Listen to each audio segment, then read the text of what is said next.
I'm talking to a JUNO award-winning lead singer of Bedouin Soundclash, Jay Malinowski. How are you, Jay? I'm great. How are you? I'm good, thank you. So you've got a new album out, and you're going to be kicking off a tour here, and you're doing the Canadian route to start, and then you've got a ton of shows in the States.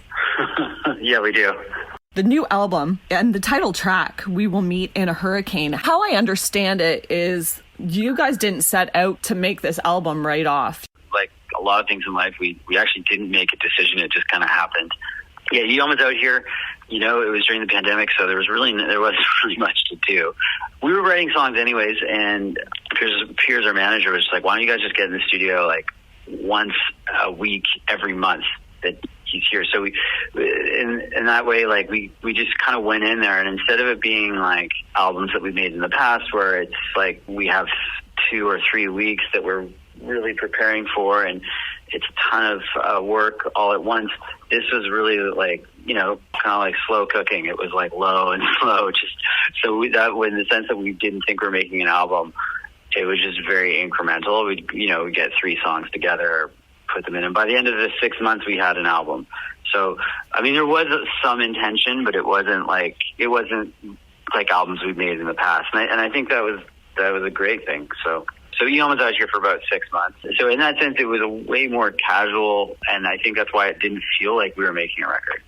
Okay, so you guys did a bit of a tour before the pandemic hit. And then the pandemic hit. How did that affect your music and your writing and what you had planned? Yeah, it definitely changed. I think like everyone, our plans drastically changed. We were about to go to the UK. That got canceled.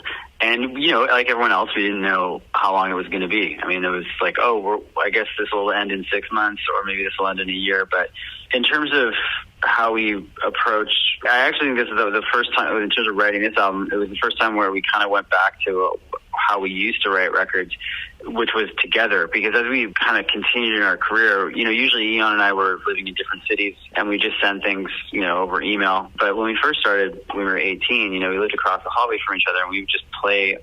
I would play on an acoustic guitar and he'd play on his bass, and I'd come with some songs and we'd play them together. So that's kind of what we did this time. So it felt kind of like full circle. I mean, in many ways, this record, I think, is coming full circle for us spiritually, sonically, to our beginnings. And you collaborated with a lot of people on this album. Yeah, we did. Amy from the Interrupters sings on it. Ashley Ball from Hey Ocean singing. Marcia from the Skints in the UK sings on a track. Musically, there's tons of collaborators too. And I see that when you go to the States for that tour, the Interrupters will be joining you. That's right. Yeah, it'll be a great time. We love the Interrupters, and so super honored to be going out with them. I hope maybe we'll play this song. I see that you have like some main cities, especially the Canadian tour. Are these bigger venues? I know you guys kind of are drawn to the smaller venues. How did you pick where you're going to play? Oh, on the Canadian run? Yeah. We knew that we wanted to just do a really, concise tour with this one. I mean, we all have, I have a son at home. Congratulations. Yeah, you're a dad now. Yeah, thank you.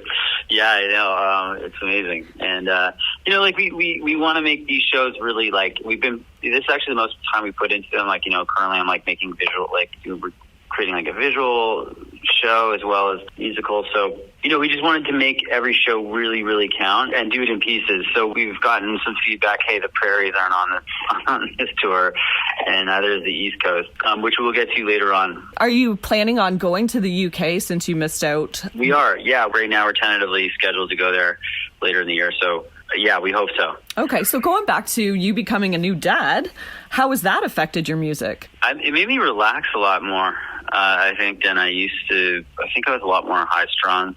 I still think maybe I am, but in terms of just not taking things too seriously, when he's 2 years old, a lot of the writing of this album, he was very, very young, and me and my wife's staff were up at all times of the night.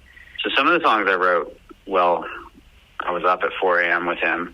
I don't know, it just kind of gives you a renewed love for, or curiosity for life again, seeing him explore the world. So Right. Yeah.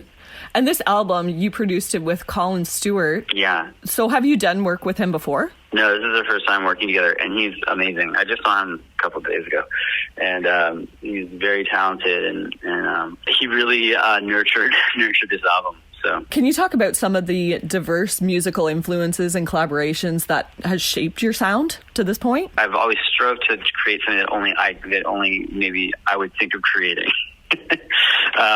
So, you know, we definitely tried to collaborate outside of our genre, I guess. I don't even know if we have a genre, but yeah, I mean, everyone from like Bad Brains to like King Brit, we try to work with people who aren't necessarily, that you wouldn't necessarily assume we'd work with.